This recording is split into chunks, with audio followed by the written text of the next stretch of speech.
حد خد صوري، حد بيبتزني، حد صورني وانا في مكان عام، حد هددني بصوري، حد دخل لي على الواتساب، حد دخل لي على الفيسبوك.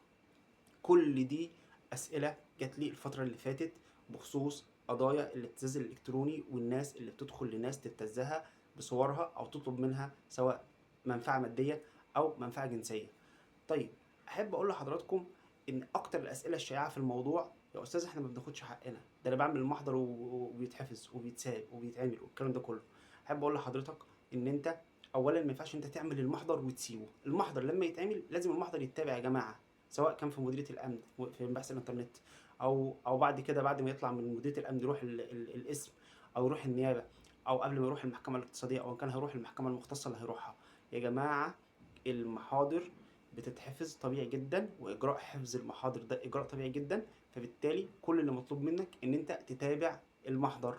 ولازم اي حد بيتم ابتزازه او تهديده ما يخافش، لان انت لو خفت من اللي بيبتزك ده، هيبدا يبتزك تاني. وان كان بيطلب منك فلوس هيزود فلوس، اذا كان بيطلب منك منفعه ان انت تجيله مثلا، او عايز يعمل معاك حاجه خارجه او حاجه مش كويسه، هيفضل يصر لان هو هيحس ان انت خايف.